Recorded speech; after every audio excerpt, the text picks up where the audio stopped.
여러분, 우리의 인생은 매 순간 선택하며 사는 인생입니다. 선택하지 않고 사는 인생은 없습니다. 우리의 선택은 언제나 그 결과를 나타나게 됩니다. 선택한 결과, 그런 것들이 언제나 우리에게 있습니다. 이 선택의 결과라고 하는 것은 바로바로 나타나는 그런 선택들도 있고, 때로는 어떤 선택들은 아주 오랜 시간이 지난 후에 그 선택의 결과가 나타나는 그런 일들도 있습니다. 어떤 선택의 결과는 한순간에만 영향을 나타내지만 어떤 선택의 결과는 평생을 두고 우리의 인생에 영향을 미치는 그런 선택들이 있기도 합니다. 우리의 인생을 바꾸는 그런 선택이 있다 하는 것이죠. 우리가 창세기 14장을 읽었지만 창세기 13장에서 우리는 서로 다른 선택의 기준을 가지고 길을 선택하며 살았던 사람들을 보았습니다. 아브라함과 그의 조카 롯에 대한 이야기입니다. 롯은 세상에 말하는 성공의 조건을 따라 선택하고 길을 떠났습니다. 그리고 아브라함은 하나님만 기대하며 사는 그 길을 선택하게 되었습니다. 그렇다면 이렇게 서로 다른 선택을 하고 다른 인생길을 향해 갔던 이 사람들의 그 선택의 결과는 어땠을까요? 롯에게는 어떤 선택의 결과가 나타났고 아브라함에게는 어떤 선택의 결과가 나타났는가 하는 것입니다. 이 오늘 우리가 본문에 읽은 이 창세기 14장의 말씀은 이런 다른 선택의 결과가 어떻게 나타났는지를 보여주고 있는 그런 말씀이 기록되어 있습니다.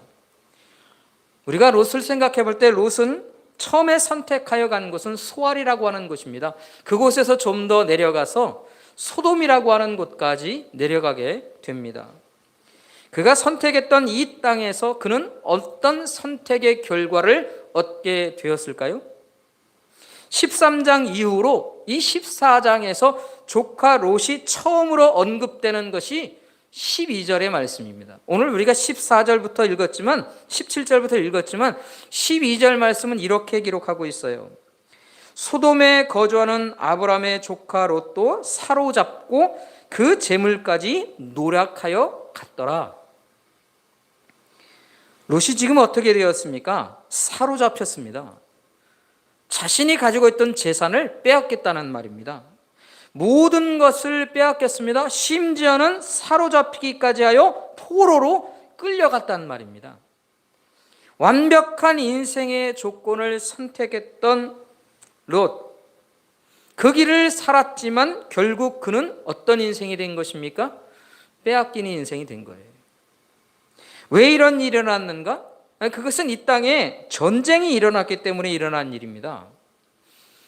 이 시대에 북쪽에 있었던 4개의 나라가 연합하였습니다. 그리고 남쪽에 이 가나안 땅에 있었던 5개 연합한 나라들과 함께 전쟁이 붙었어요. 우리 시대로 말로 하면 국제전쟁이 일어난 거예요. 물론 그것이 굉장히 큰 나라들이 연합하는 것이 아니라 이 시대는 아주 작은 나라들이, 말하자면 도시국가 같은 그런 나라들이 함께 연합했습니다. 어쨌든 이 국제전쟁과 같은 여러 나라와 민족들이 함께 전쟁에 벌어지는 그 전쟁의 소용돌이 속에 있었어요. 롯이 그 상황 속에서 포로가 되어서 끌려가게 되었다 하는 것입니다. 그런데요, 이런 롯을 구한 사람이 있습니다. 바로 아브라함입니다. 아브라함이 이 롯을 구한 것입니다. 14절부터 16절 말씀을 잠깐 보면 이렇게 기록하고 있어요. 14절입니다. 14장 14절. 아브라함이 그의 조카가 사로잡힘을 듣고 집에서 길리고 훈련된 자 318명을 거느리고 단까지 쫓아가서 그와 그의 가신들이 나누어 밤에 그들을 쳐부수고 다메섹 왼편 호박까지 쫓아가 모든 빼앗겼던 재물과 자기의 조카 롯과 그의 재물과 또 부녀와 친척을 다 찾아왔더라. 롯이 빼앗기는 삶을 살았지만 아브라함은 어떤 인생을 산 것입니까? 찾아오는 인생을 사는 거예요. 다시 회복하고 구원하는 일들을 이 아브라함이 하게 되었다 하는 것이에요. 네, 여러분, 이런 아브라함의 인생이라고 하는 것은 단순히 조카 롯을 구하는 그런 상황에 머물러 있지 않습니다. 그의 인생을 좀 더 우리가 살펴볼 수 있습니다. 그는 성공자였고 승리자가 되어서 이제 돌아오게 됩니다. 이런 아브라함을 맞이하는 사람이 오늘 본문에 기록되고 있어요. 두 명의 왕이 아브라함을 맞고 있습니다. 오늘 본문의 말씀은 이 아브라함이 두 왕과 만났을 때 일어났던 일들을 기록하고 있는 것입니다. 이들과 만남이 있을 때에 아브라함이 어떤 인생을 사는 사람인가 하는 것이 분명하게 드러나고 있어요. 아브라함이 어떤 인생을 사는 사람인가 하는 것을 오늘 이 두 왕을 통해서 우리에게 분명하게 보여주고 교훈하고 있는 이야기가 오늘 본문의 말씀입니다. 그렇다면 아브라함은 이 때에 어떤 인생을 살고 있었을까요? 어떤 인생을 사는 사람이었을까요? 오늘 두 가지를 한번 생각할 수 있습니다. 첫 번째는 뭐냐면 아브라함이 하나님께 드릴 줄 아는 인생을 살고 있다 하는 것입니다. 여러분, 아브라함이 돌아왔을 때 먼저 만난 사람은 멜기세덱이라고 하는 사람입니다. 멜기세덱이라고 하는 왕입니다.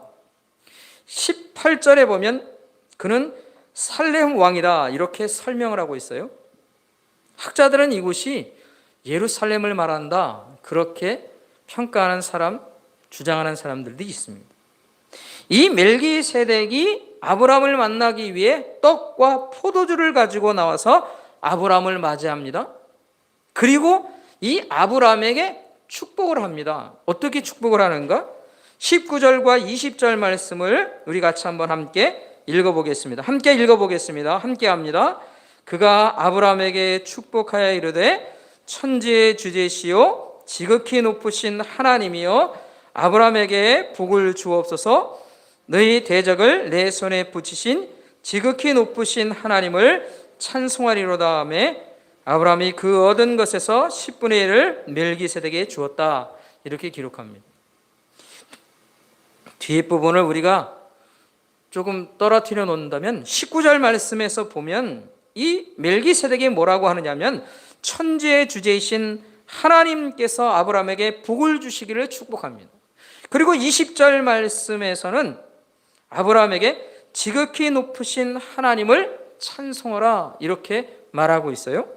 여러분, 하나님을 찬송하라 라고 하는 말은 하나님께 감사를 드리라 라고 하는 말과 같은 말입니다. 같은 의미를 갖는 거예요.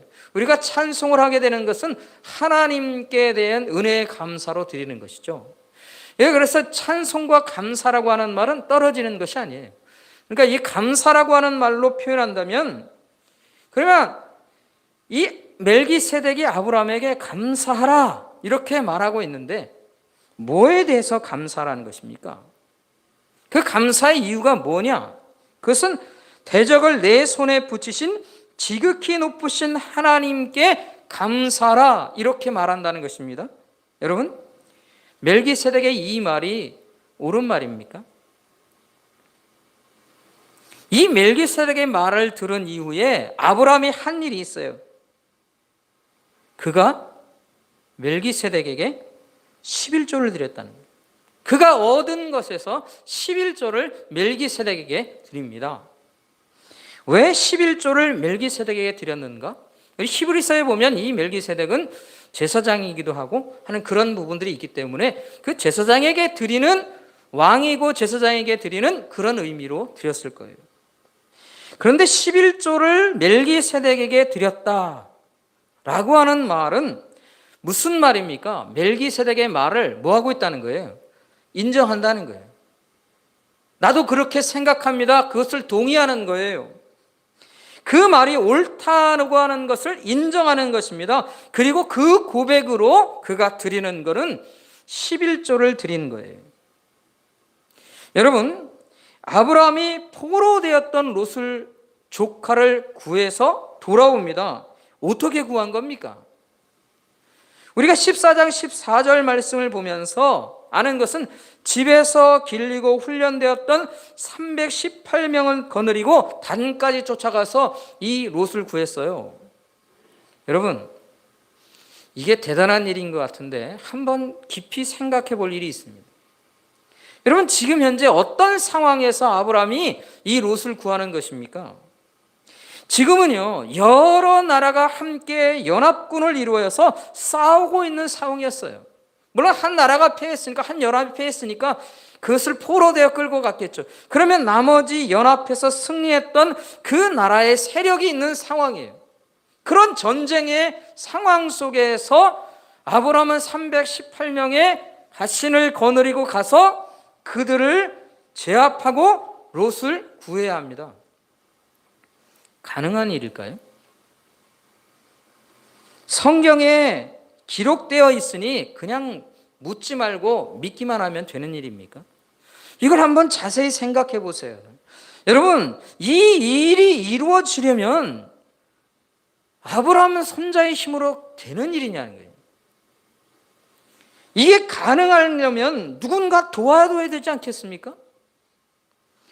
그 도움이 어디서 왔는가? 천지의 주제이신 하나님이 도우셨다는 거예요. 즉 하늘과 땅, 그것을 주관하고 계시고 다스리고 계시는 하나님의 능력, 그 능력이 아니면 이루어질 수 없는 일이라는 거예요. 아브라함에게 힘이 있습니다. 지혜가 있습니다. 용맹스러워서 싸울 수 있는 용기도 있습니다. 그래서 318명을 거느리고 조카를 구하기 위해 쫓아가는 사람입니다. 그런다 할지라도 그가 318명을 데리고 가가지고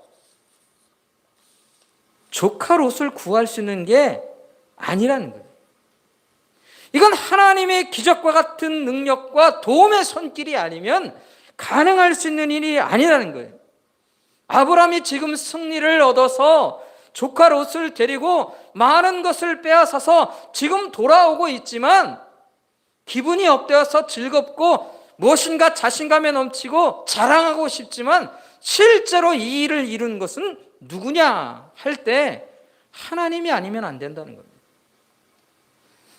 여러분, 우리는 사사기 7장에서 미디안을 물리쳤던 기드온의 300 용사들의 이야기를 합니다.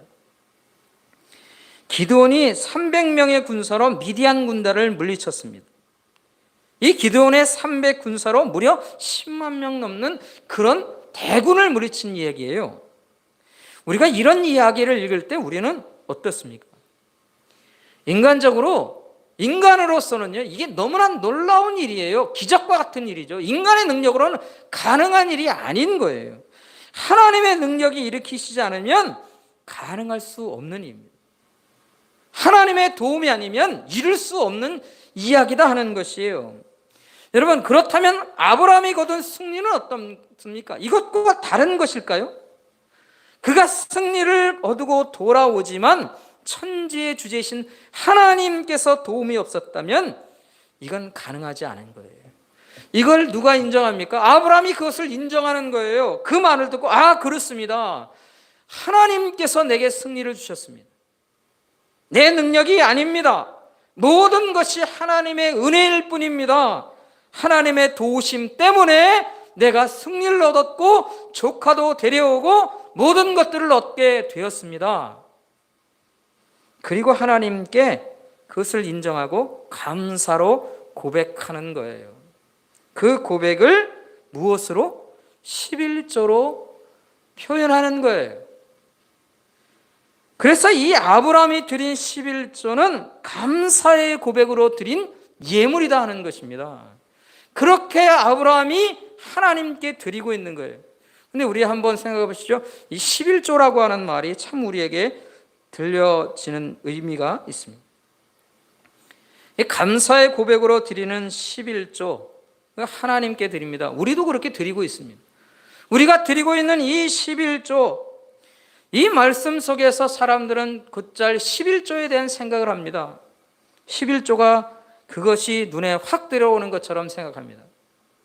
근데 여러분, 이 11조라고 하는 것에도 사실은 의미가 담겨 있는 거예요.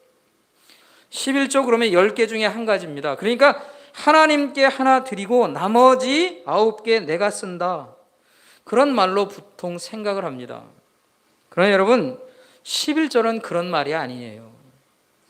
이 이스라엘 백성들이 생각 속에, 개념 속에 성경에서 말하고 있는 그 개념은요, 다른 의미예요.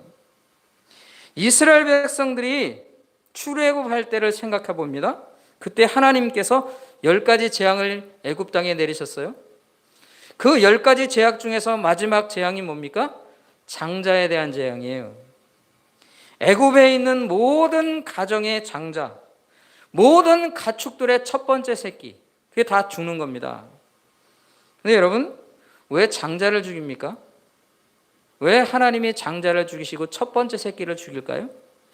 여러분, 그것에는요, 장자가 가진 대표성이 있기 때문에 그런 것입니다. 대표성입니다. 하나님의 계획은 뭐냐면요, 애굽에 있는 모든 생명을 다 죽이는 거예요. 애굽 땅에 있는 모든 생명들을 다 죽이는 겁니다. 그게 하나님의 계획이에요.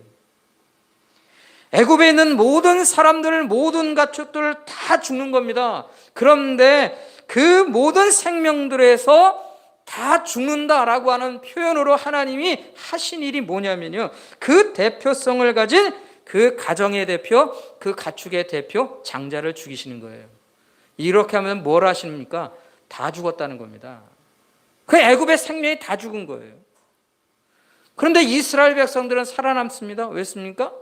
6월절의 어린 양의 피로 그것을 하나님 앞에, 나는 하나님 앞에 순종하는 사람입니다, 표현했기 때문에 그런 거예요. 그러니까 이 표현이 여기에 있는 거예요. 그러니까 장자를 죽인다는 것은 대표성에 대한 의미가 담겨 있는 것입니다. 이런 의미로 해서 11조를 드린다고 하는 것은요, 대표성의 의미를 표현하는 거예요. 모든 것을 다 드리는 것입니다. 그 다 드린다는 표현으로 대표적으로 하나를 하나님 앞에 드리는 거예요. 그러니까 이 의미는 하나님께서 내가 가진 모든 것 하나님이 주셨습니다. 그러니 내게 주신 모든 것들을 감사함으로 하나님 앞에 드립니다. 그게 11조인 거예요. 그 의미가 11조의 의미입니다. 하나님께 11조를 드린다고 하는 것은 나의 모든 것을 다 드렸습니다, 그런 의미인 겁니다. 그러니까 내가 가진 건 없는 거예요. 내가 자랑할 것도 없는 거예요. 모든 것이 다 하나님의 것입니다. 그걸 말씀하는 거예요. 결국 아브라함이 11조를 드린다고 하는 것은 무슨 말입니까? 내가 얻은 것이 있습니다. 그 모든 것들이 다 하나님이 내게 주신 것입니다. 그것을 고백하면서 드린 거예요. 그게 11조예요.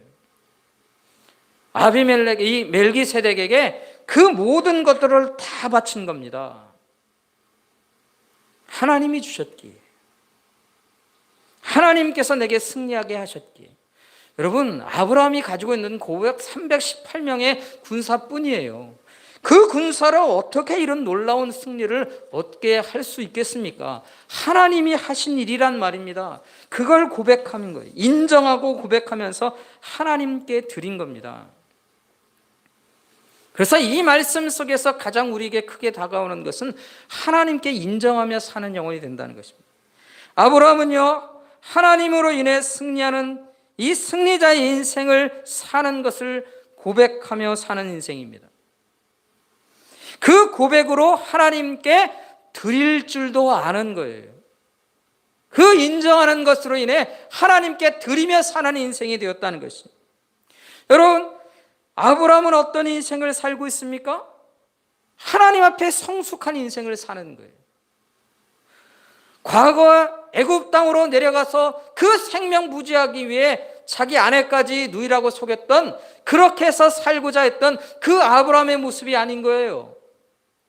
내가 얻은 것은, 내가 얻을 것은 하나님께 있음을 고백하고 하나님 앞에 인정하고 고백하며 하나님 앞에 드릴 수도 있어요. 내가 성공을 얻고 내가 승리를 얻고 많은 것을 얻었지만 그 모든 것들은 하나님이 내게 얻게 하신 것입니다. 그 인정하고 하나님께 드릴 수 있는 인생을 산다는 거예요. 얼마나 성숙한 인생입니까? 이게 하나님 앞에 살아가는, 하나님으로 인해 살아가는 영혼이 성숙함을 보인다는 것이에요. 이게 아브라함의 인생이었다는 것입니다. 둘째로 아브라함은 어떤 인생을 사는 사람이었습니까? 하나님을 위해 포기할 줄도 아는 인생이었다 하는 것입니다. 여러분, 아브라함은 두 번째로 가나안 왕을 만납니다. 이 가나안 왕이 아브라함의 한 말이 무엇인가? 21절 말씀입니다. 21절에 소돔 왕, 이 가나안의 왕이 말합니다. 소돔 왕이 아브라함에게 이르되 사람은 내게 보내고 물품은 내가 가지라, 그렇게 말합니다. 이 소돔 왕이 하는 말은 내가 수고했다, 내가 승리하고 그 먼 곳 단까지 쫓아가서 다 찾아왔고 그랬으니 정말 수고했다, 내가 얻은 것들 모두 다 네가 가지라, 그런 말을 합니다. 사람들은 내게 돌려주고 네가 가진 재물들은 다 네가 가지라는 겁니다. 이게 사람 사이에서 사실 당연히 할 수 있는 말입니다. 그런데 아브라함은 이 소돔 왕의 말에 모든 것들을 다 돌려줍니다. 자신의 힘으로 얻은 것입니다. 자신이 생명 걸고 싸워서 얻은 것이에요. 승리한 후에 얻은 전리품입니다. 그런데 그 모든 것 다 내려놓습니다. 왜 그렇습니까? 왜 내려놓습니까? 그 이유가 뭡니까? 23절의 말씀에 이렇게 말합니다. 내 말이 내가 아브라함으로 치부하게 하였다 할까하여 내게 속한 것은 실 한 오락이라나 들매끈 한 가닥도 내가 가지지 아니라. 이 아브라함이 다 내려놓고 소돔 왕에게 다 준 이유가 무엇입니까? 혹시라도 이 소돔 왕이 나중에 내가 아브라함을 치부하게 했다, 즉 다시 말하면 내가 아브라함 부자 만들어줬다, 그렇게 말할까봐 다 준다는 것입니다. 그 말이 틀리지 않는 말인데 왜 아브라함은 이렇게 말할까요? 이 아브라함에게는 어떤 믿음이 있습니까? 어떤 마음이 있습니까? 아브라함은요, 자신이 부자 된다라고 하는 것은요, 그건 누가 부자 만드는 겁니까? 누가 부자 만들어준다는 거예요? 하나님이 해주시는 일입니다. 하나님이 해주실 일이라는 거예요. 오직 아브라함은 하나님께만 기대하며 사는 사람이기 때문에 하나님이 나에게 부자 만들어 주실 것이고, 하나님이 나에게 부자 만들어 주시면 내가 부자 된다, 그런 생각으로 그 믿음으로 살아가는 사람이라는 거예요. 그게 하나님으로 인해 사는 인생인 거예요. 그런데 다른 어떤 것들이 끼어들어 방해하거나 물타기하고 흔들거나 그런 일이 생기면 안 되는 거예요. 그래서 아브라함의 마음속에 뭐가 있습니까? 오직 영광은 하나님께만 돌려줘야 돼요. 오직 감사는 하나님께만 돌려줘야 되는 겁니다. 그걸 원하고 있는 거예요. 그래서 혹시라도 자기가 얻게 된 모든 것들이 저 소돔 왕이 나에게 준 것처럼 그렇게 얘기되는 것이 마땅치 않은 거예요. 옳은 게 아닌 거예요. 그래서 그 삭을 잘라버리는 겁니다. 그래서 다 줍니다. 다 내려놓습니다. 다 포기합니다. 왜? 하나님의 영광을 위해. 하나님이 거두실 그 영광을 위해 내가 포기하는 거예요. 하나님 때문입니다. 하나님 때문에. 사랑하는 성도 여러분, 이 아브라함이 어떤 인생을 사는 겁니까? 하나님 때문에 포기할 줄 아는 인생을 사는 거예요. 내가 영광을 누리고 내가 부자 되고 더 많은 것을 얻는 것이 아니라, 그것이 하나님 앞에 영광이 돌려지지 않는 일이면 난 그 길 안 가는 거예요. 그 길 포기하는 거예요. 그걸 내려놓는 거예요. 아브라함이 그런 인생을 살고 있다는 것입니다. 성숙한 인생 아닙니까? 그게 하나님 앞에 성숙한 사람에게. 오늘 우리가 하나님 앞에 살면서 어떤 인생을 살아야 할까요? 우리가 하나님으로 인하여서 산다, 하나님만 기대하며 산다, 하나님 앞에 세워지는 인생을 산다, 그렇게 믿음으로 우리는 고백하며 살고 있습니다. 아니, 그렇게 살아야 합니다. 우리가 하나님으로 인하여 사는 인생을 살면서 우리가 어떤 인생이 되면 좋을까요? 우리가 하나님 앞에 드릴 줄 아는 인생을 산다면 어떨까요? 내가 하나님께 드려질 것을 알기 위해 내가 포기할 줄도 아는 인생이 된다면 어떨까요? 아브라함과 같은 그런 인생을 우리가 살 수 있다면 어떨까요? 아브라함과 같은 인생을 사는 것은요, 하나님에 대한 우리의 마음과 고백이 있으면 가능한 일인 것입니다. 아브라함처럼 수많은 사람을 거느리고 수없이 많은 부자가 되고 그렇게 살아야만 되는 것이 아니라 우리의 인생 가운데 하나님 앞에 내가 살면서 하나님 앞에 드릴 줄 아는 인생이 된다면 아브라함과 같은 인생을 사는 거예요. 하나님 때문에 내가 포기할 줄 아는 인생을 산다면 아브라함과 같은 인생을 사는 것이죠. 사랑하는 성도 여러분, 오늘 우리가 그렇게 살아야 하지 않겠습니까? 그게 성숙한 인생을 사는 겁니다. 하나님 앞에서 더욱더 성숙해지는 인생을 우리가 살아갈 수 있습니다. 살아내야 합니다. 하나님은 오늘 우리에게 그것을 요구하고 계십니다. 사랑하는 성도 여러분, 오늘 우리가 그런 귀한 인생을 사는 하나님의 백성들 되기를 간절히 소원합니다.